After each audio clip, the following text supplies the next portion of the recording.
Timnas Indonesia usia 16 berhasil menjadi juara di Piala AFF usia 16 2022. Garuda Asia menang 1-0 atas Vietnam di babak final yang berlangsung Rabu 12 Agustus 2022 malam. Itu merupakan gelar kedua Timnas Indonesia usia 16 di ajang Piala AFF usia 16. Sebelumnya, Garuda Asia meraih gelar juara pada tahun 2018. Kebetulan, saat itu Indonesia juga menjadi tuan rumah. Gol tunggal Timnas Indonesia usia 16 dalam laga ini dicetak oleh gelandang Cafiato Rizky yang bermain sangat apik dalam pertandingan penting ini. Tepatnya pada menit ke-45+2, bek kanan Rizar Subagja menyisir sayap kanan hingga mendekati kotak penalti. Rizar lantas mengirim umpan kepada Cafiato Rizky di kotak penalti. Dengan kaki kirinya, pemain bernomor punggung 9 itu melepaskan tembakan melengkung dan gagal dibendung oleh kiper Vietnam Pham Dinh Hai. Sontak saja, seluruh supporter di stadion bergemuruh menyambut gol itu. Babak pertama pun berakhir dengan keunggulan sementara Timnas Indonesia usia 16 dengan skor 1-0.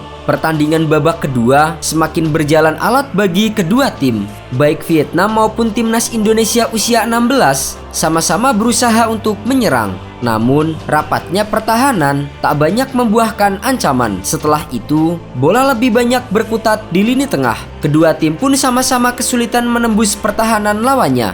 Berbagai cara dicoba, namun belum muncul lagi peluang yang membahayakan lawannya. Para pemain Vietnam usia 16 sendiri lebih banyak melakukan pelanggaran kepada Iqbal Gwijangge dan kawan-kawan. Beberapa kali, pemain timnas usia 16 harus mendapatkan perawatan yang membuat pertandingan terhenti. Gemuruh suara stadion dengan nyanyian dari supporter semakin terdengar keras karena trofi sudah semakin di depan. Beberapa lagu nasional juga dikumandangkan sebagai peringatan bulan Agustus sebagai bulan kemerdekaan. Panasnya pertandingan juga semakin berjalan panas di menit injury time. Wasit sampai mengarahkan kartu merah ke arah bangku cadangan Vietnam. Kartu merah itu diduga diberikan kepada pelatih Vietnam karena telah melakukan protes berlebihan. Selain itu, aksi kurang suportif ditunjukkan pemain Vietnam. Alhasil, sempat terjadi keributan di atas lapangan dengan aksi saling dorong para pemain dari kedua tim. Wasit Saipaset Pongsanit pun meniup peluit panjang dengan skor 1-0. Kemenangan ini membuat Timnas Indonesia usia 16 berhasil merengkuh trofi kedua di Piala AFF usia 16. Tangis haru pun langsung pecah sesaat setelah wasit meniup peluit tanda akhir pertandingan. Para pemain Timnas Indonesia usia 16 saling berpelukan satu sama lain. Pelatih dan para ofisial pun demikian. Bima Sakti dan tim kepelatihan mengucapkan syukur dengan cara dan kepercayaannya masing-masing. Bendera merah putih yang memang sudah sengaja disiapkan langsung dibawa lari sambil dikibarkan oleh para pemain Timnas Indonesia usia 16. Rasa haru pun tak hanya meliputi para pemain Timnas Indonesia 16 dan para pelatih serta ofisial saja.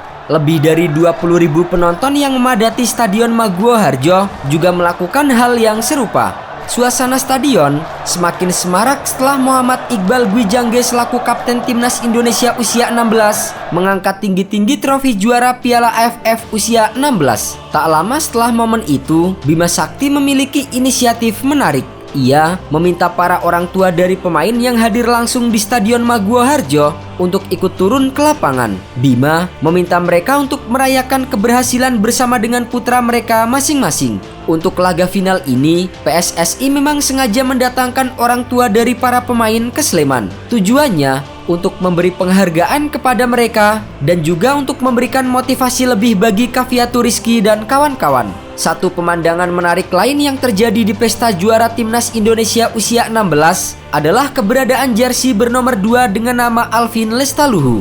Jersey itu dipakai oleh salah satu ofisial Timnas Indonesia usia 16. Sejak awal, jersey Alvin memang terus dibawa oleh Timnas Indonesia usia 16. Hal ini dilakukan untuk mengenang almarhum Alvin yang meninggal dunia pada tahun 2019 lalu. Selain itu, hal tersebut juga dilakukan untuk memberikan motivasi tambahan kepada para punggawa Garuda Asia. Bima Sakti sangat bersyukur dengan kemenangan ini. Namun, ia juga menegaskan bahwa tidak ada euforia yang berlebihan di skuadnya. Bahkan, ketika para pemain memasuki ruang ganti, perayaan yang berlebihan juga tidak dilakukan. Di tengah lapangan saya bilang, kita tidak boleh terlarut dalam euforia yang berlebihan. Kita tidak boleh sombong, kita tetap rendah hati. Saya juga menyampaikan bahwa kita masih punya tanggung jawab, yaitu kualifikasi Piala Asia usia 17 yang akan diselenggarakan pada bulan Oktober. Oleh sebab itu, kami akan fokus menghadapi itu. Kami juga bersyukur bisa juara, tidak boleh sombong dan tetap rendah hati. Silahkan datang ke ruang ganti, tidak ada joget-joget. Kami hanya bersyukur saja dengan Tuhan dan bersujud saja.